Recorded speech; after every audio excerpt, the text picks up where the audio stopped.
pessoas que Ele tem procurado. Por isso o tema daquilo que a gente vai falar, dessa palavra de hoje, é a quem Deus procura.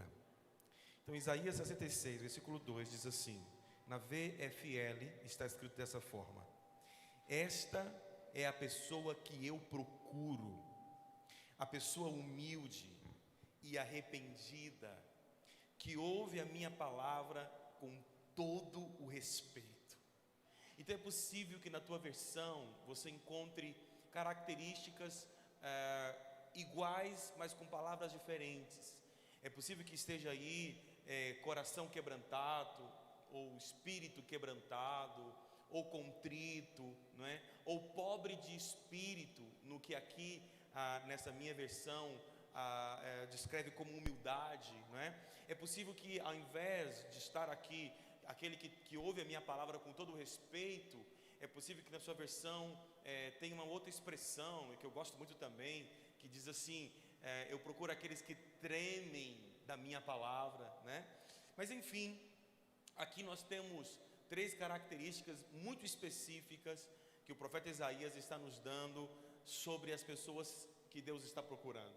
O simples fato, irmãos, de nós entendermos que Deus procura alguém já é muito importante. É muito importante isso. Eu fico muito apaixonado nessa expressão do versículo 2, como esse versículo começa. Ele começa dizendo: esta é a pessoa que eu procuro. Ele procura por alguém, né? Um Deus que tem tudo nas suas mãos, alfa e ômega, princípio e fim.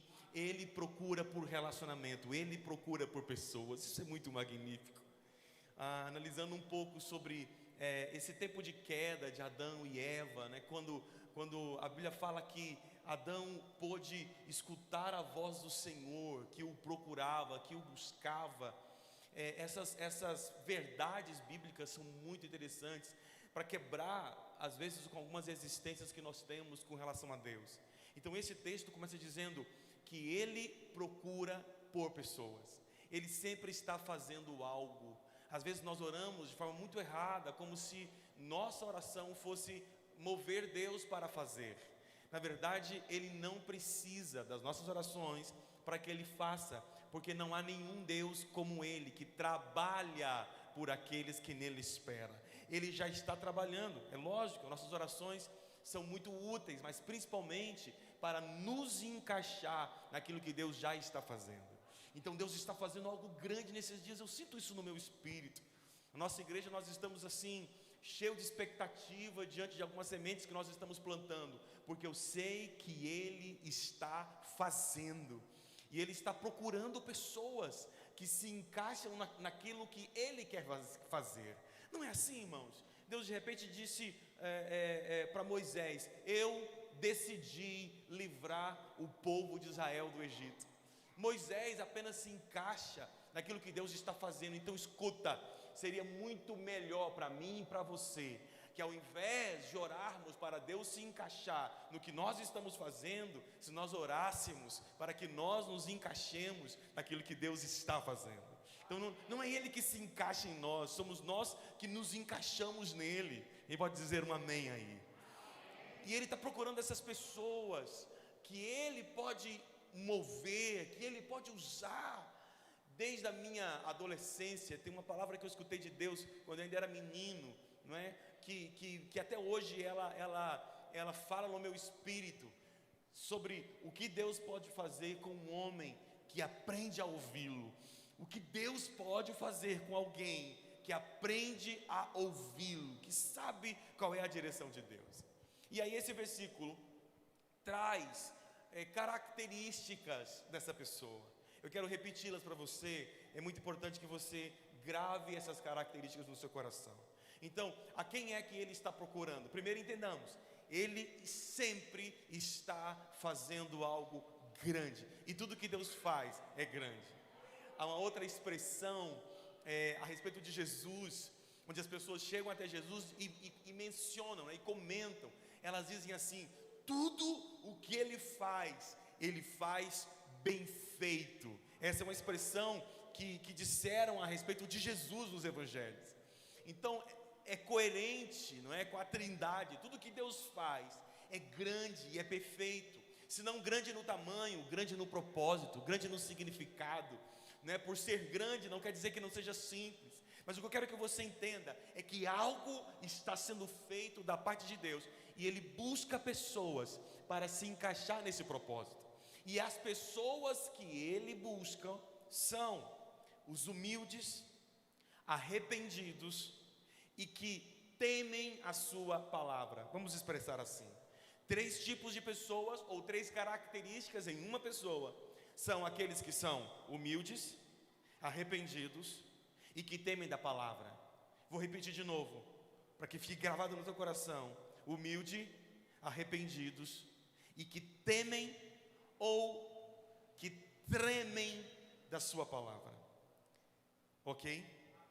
Bem, todo o propósito da palavra aqui está em nos fazer entender esse conceito de humildade, de arrependimento e de temor e tremor da sua palavra. A palavra humildade é uma palavra que ouvimos diariamente, mas poderia nos faltar palavras para definir exatamente o que significa humildade. Nem sempre nós conseguimos entender, e mesmo aqueles que parecem entender o conceito de humildade encontram dificuldade em definir com palavras, em expressar com palavras. E de fato, essa dificuldade não é pela nossa incapacidade, é porque o conceito de humildade passa por vários outros conceitos e significados. Então, eu trouxe para os irmãos aqui uma sugestão, não minha apenas, né, mas uma sugestão de dicionários para entendermos que coração é esse que Deus está procurando quando Ele diz que está procurando os humildes. Então, nós poderíamos entender que a humildade está concentrada em 3 blocos de verdade. Me acompanhe. A humildade está concentrada em 3 blocos de verdade.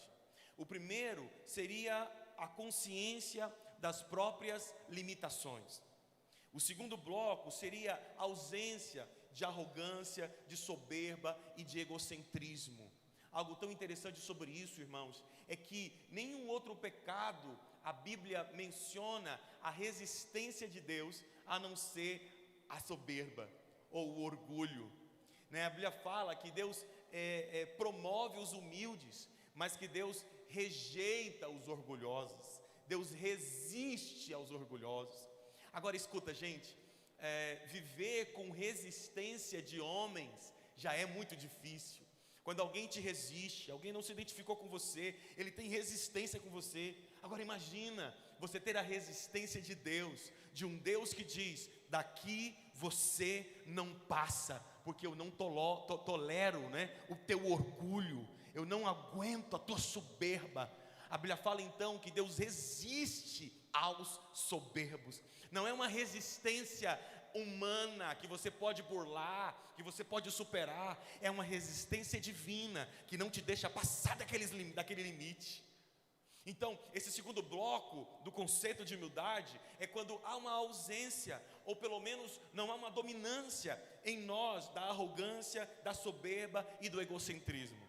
E um terceiro bloco nessa construção de conceito de humildade seria a nossa simplicidade, a nossa submissão e a nossa obediência. Eu não quero que você se perca. Nós estamos falando sobre 3 características que Deus está procurando em você: humildade, arrependimento e temor da palavra. E dentro do entendimento da humildade, nós estamos construindo um conceito baseado em 3 blocos.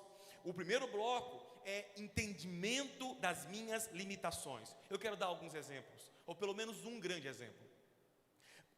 Um conceito que eu aprendi quando estive em Israel, que eu perguntei ao guia lá em Israel, que o porquê daquele kippá, por que todos os judeus, ou não todos, mas os ortodoxos, os judeus religiosos, né, usam um kippá para entrar em lugares sagrados. Por exemplo, no túmulo de Jesus, você pode entrar do jeito que você quiser, mas no túmulo de Davi, você não pode entrar com cabeça descoberta, porque o túmulo de Jesus nada tem a ver com a fé judaica, é cristão. Mas o túmulo de Davi está ligado ao povo judeu. Muro das Lamentações, você não pode entrar com cabeça descoberta.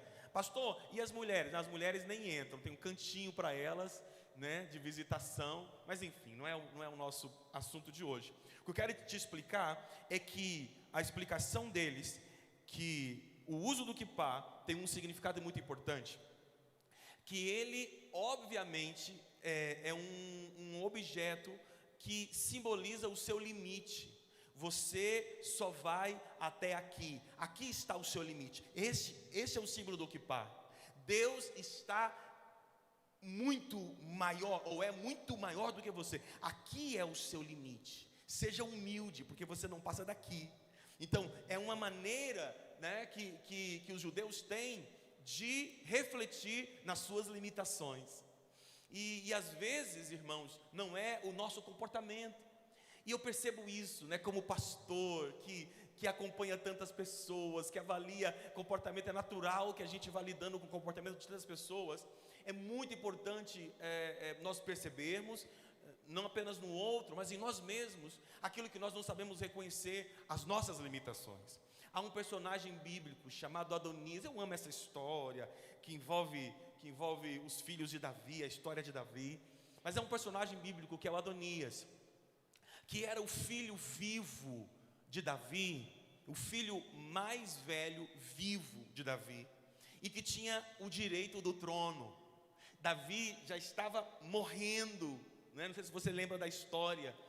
E o que a Bíblia fala que Adonias fez? Ciente de que Davi tinha prometido que o filho que iria reinar era o Salomão, o Adonias toma a dianteira. Essa é a palavra que a gente escuta em 1 Reis 1:5. A gente vê o seguinte relato: ora, Adonias tomou a dianteira e disse: eu serei o rei.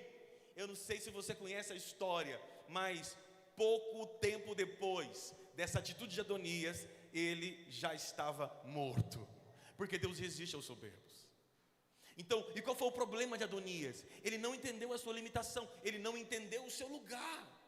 A vida, irmãos, o segredo da vida não é tomar a dianteira. O grande segredo é ocupar o lugar que é seu. Está entendendo isso?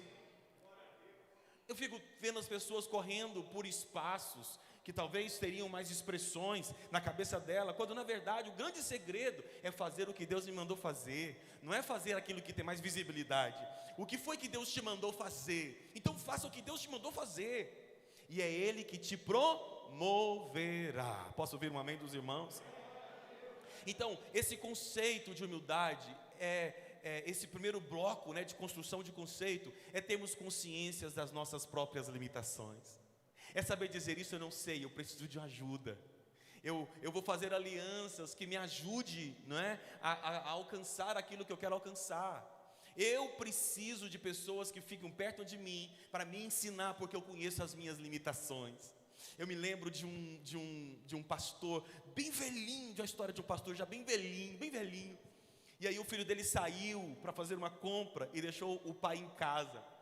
E quando ele encontrou, quando ele voltou, o pai tinha colocado uma cadeira lá fora, no sol. E ele disse: pai, por que o senhor está aqui fora?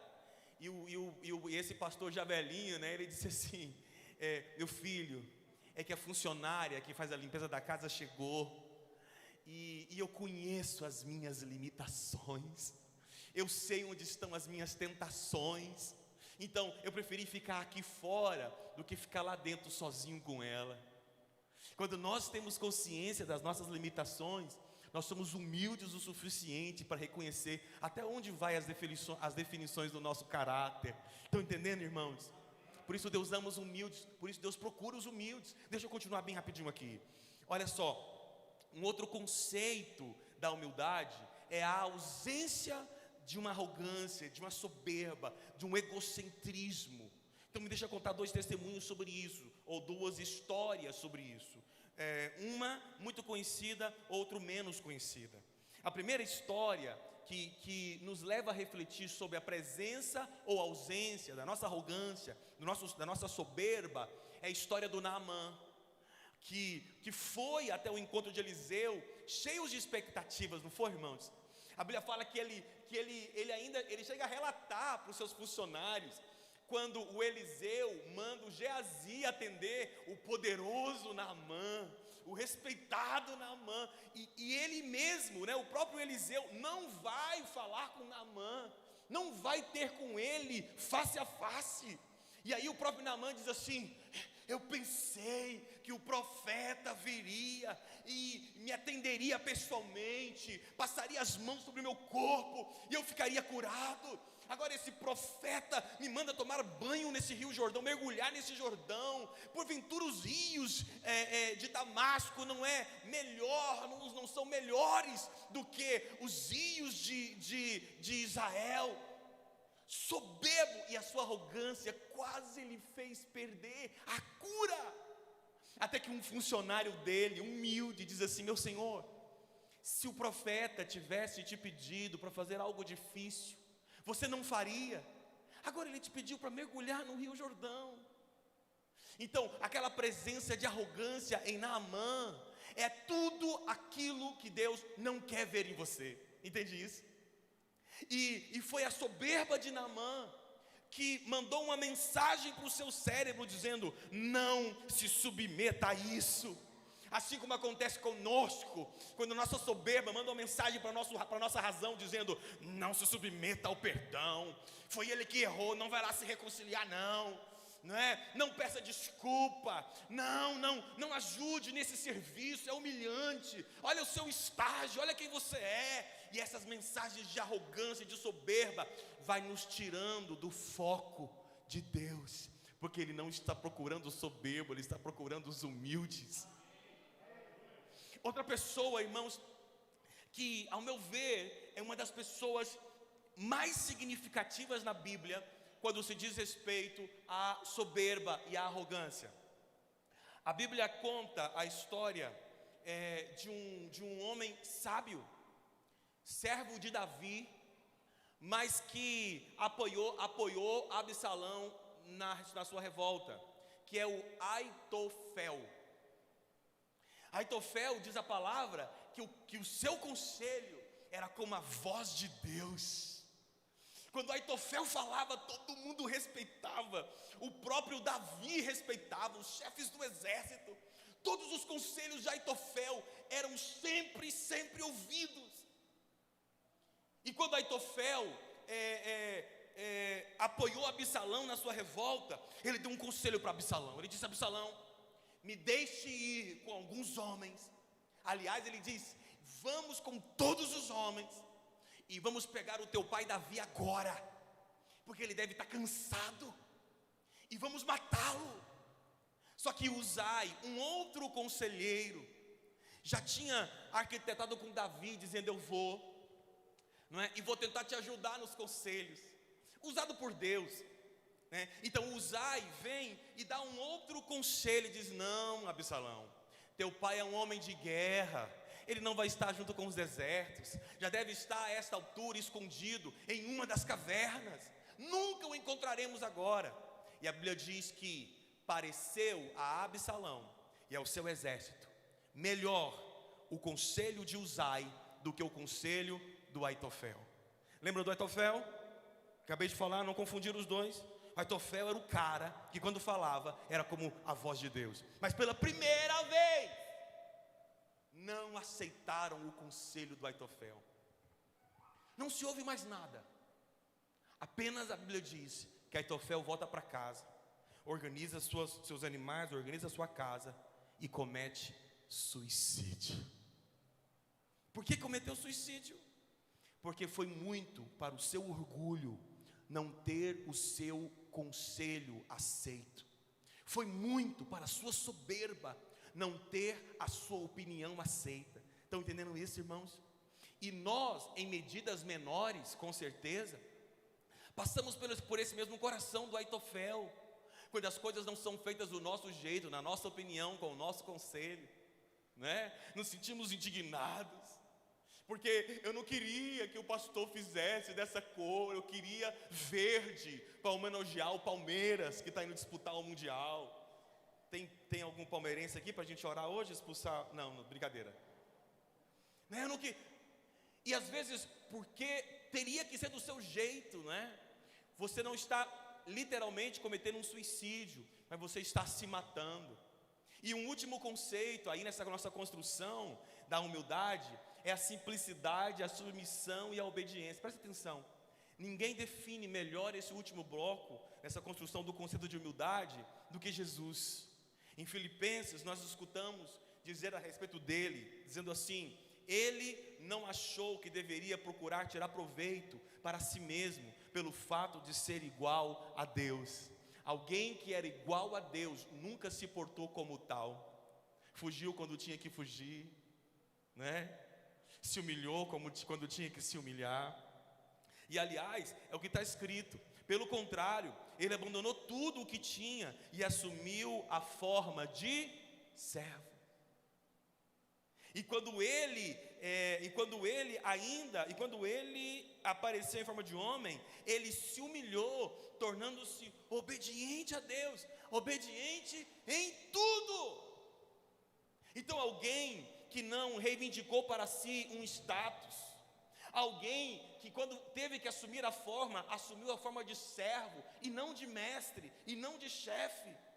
E alguém que se humilha, tornando-se obediente, e obediente em tudo.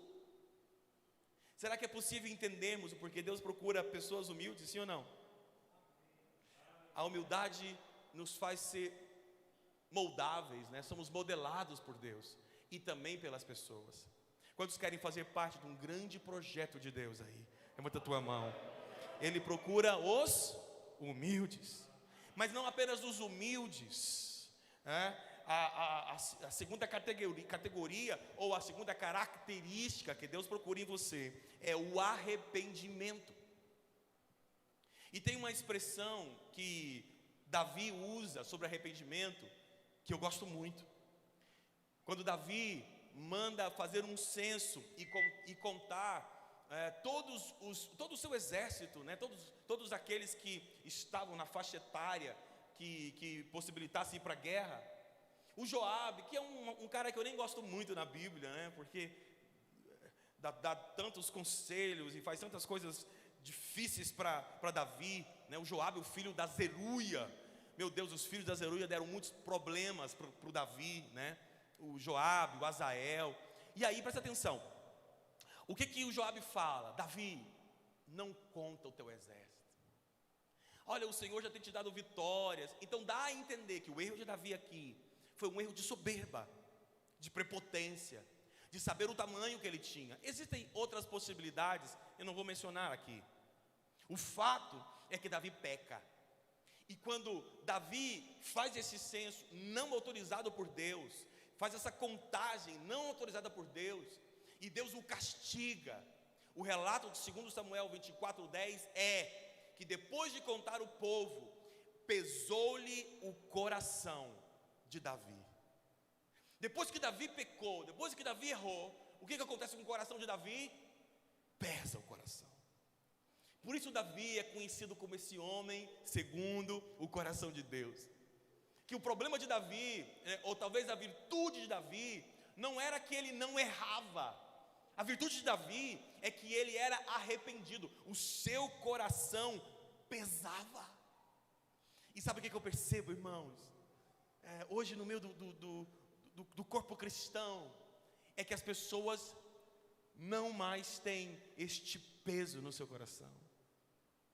Eu tenho visto muitos cristãos bebendo e estão de boa, não tem peso no coração. Aí sobre bebida é uma outra coisa, depois o pastor Tiago vai dar uma palestra específica para os irmãos sobre isso. Eu tenho visto as pessoas, irmãos, maltratarem os outros. Isso não pesa o coração. Eu tenho descoberto mentiras e mais mentiras nos aconselhamentos, nos discipulados. Mas a mentira não mais pesa o coração. As pessoas, não só por causa da pandemia, não, têm deixado de estar na igreja, e isso também não pesa mais o coração. E aqui eu posso falar, até sem algumas preocupações, né, sobre um outro assunto, que as pessoas nem entregam mais os seus dízimos, e isso não pesa mais no seu coração.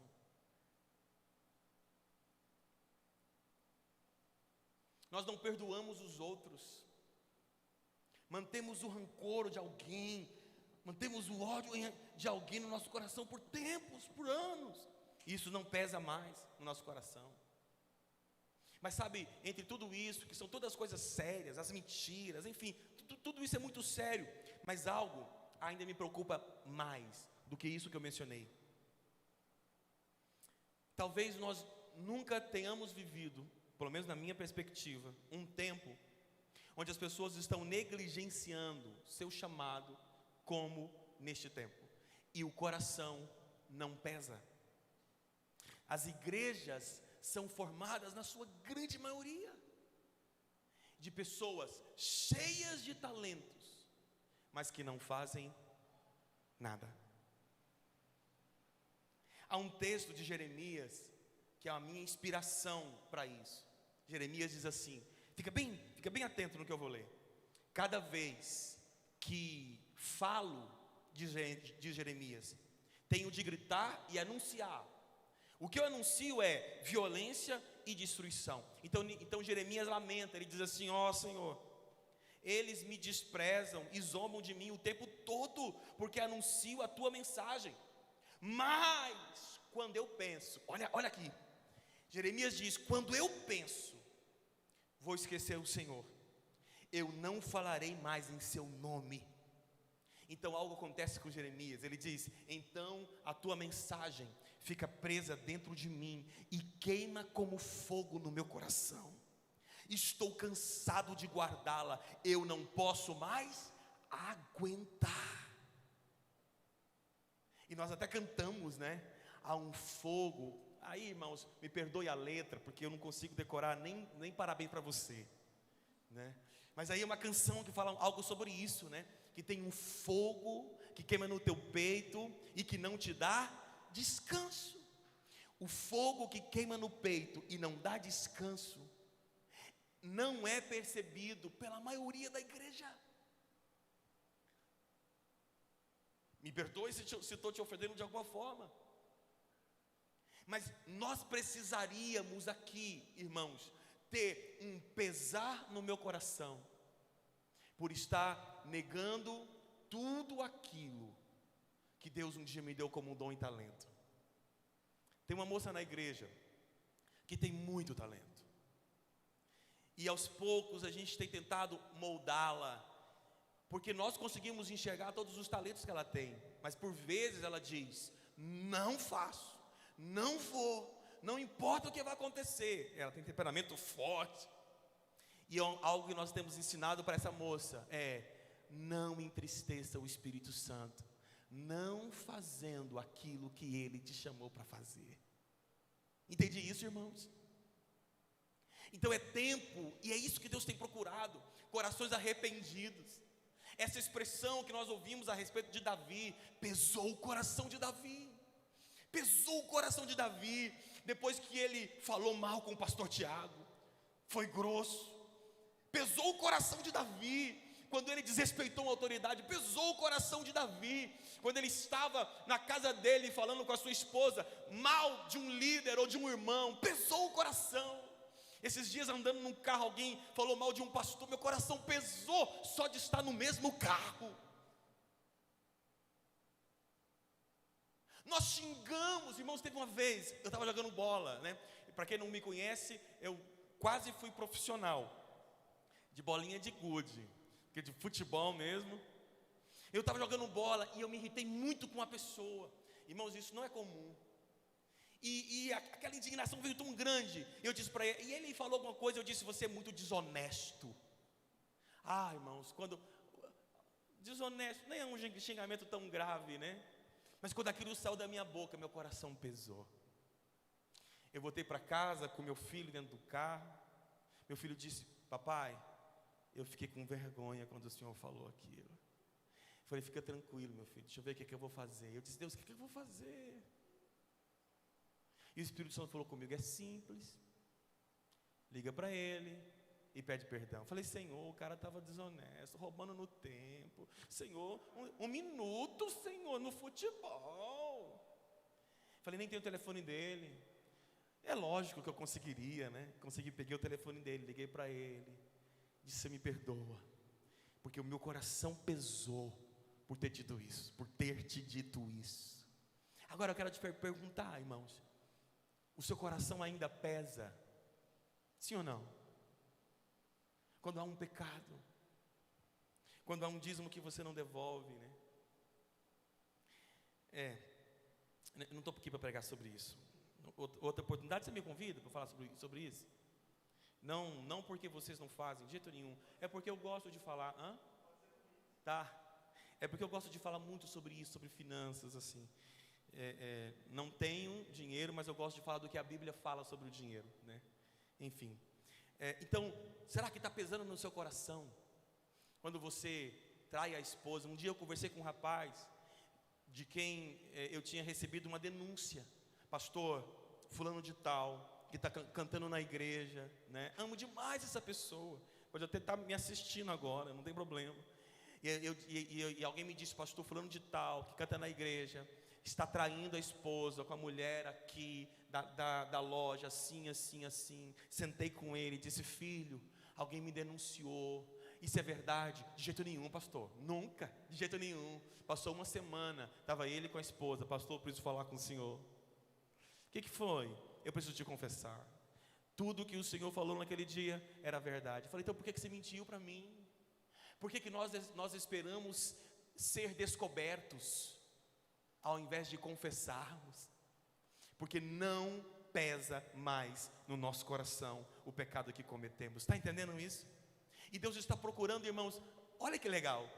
Deus não está procurando os santos, embora a santidade também seja importante. Deus não está procurando os perfeitos, embora Ele diga para sermos perfeitos como Ele é perfeito, ou santos, dependendo da versão. Ele está procurando, não estes que são irreparáveis, não é? Quase que semideuses. Ele está procurando simplesmente aqueles que são arrependidos. Somente os arrependidos. Alguma pessoa disse para mim esse tempo atrás que eu não tinha dado uma disciplina que ela julgava ser a correta, não é? Mas na verdade, irmãos, qual a melhor disciplina do que ganhar um irmão quando ele se arrepende de algo que faz? Para que mais disciplina? Para que tempo? Eu sei que o tempo é importante para aqueles que vê, eu entendo. Só que a primazia bíblica é quando eu ganho o meu irmão. É quando eu olho para ele, cara, tu errou, e ele pesa o coração. Quantos estão me entendendo? Eu quero muito que você volte para casa, como um dia, eu sei, você já voltou em lágrimas, dizendo, Senhor, me perdoa por aquilo outro.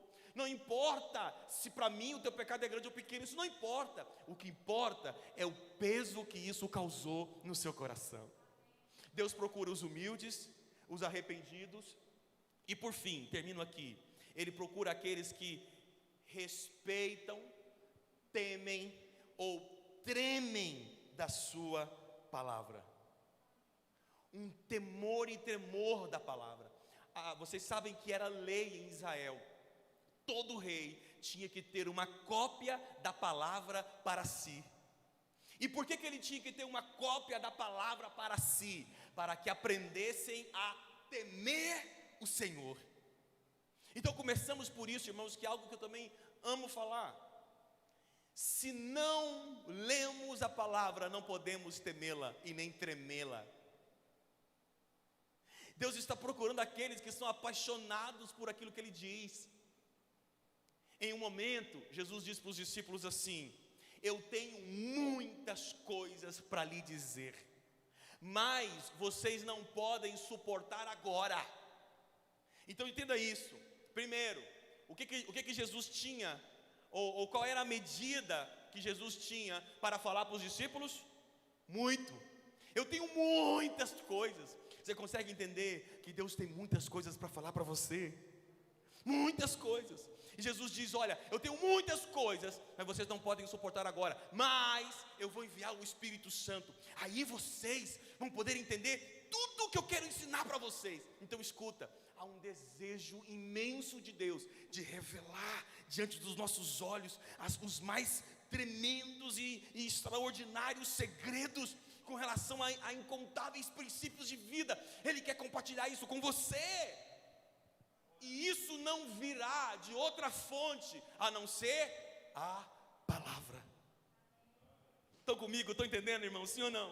Então, quem é que ele está procurando? Eu estou procurando os humildes, que não se deixam dominar pela arrogância, mas que se submetem, não é? Que se humilham, que não reivindicam para si posições. Eu estou procurando aqueles humildes que não perdem a bênção quando o caminho é difícil, como foi para o Naamã, ou para a consciência do Naamã. Eu estou procurando aqueles cujos corações pesam quando erram, porque estes, quando sentem a menor distância do meu espírito, eles já retrocedem, já voltam para mim. Estão entendendo, irmão? Sim ou não? Eu estou procurando aqueles, é o que Isaías está dizendo aqui, eu estou procurando aqueles que são apaixonados pela minha palavra, que tem temor, que treme quando eu falo. É só isso. É só isso, irmãos. Quem é que Deus procura? Humildes, arrependidos e que tremem da minha palavra. Vamos ficar de pé para a gente orar?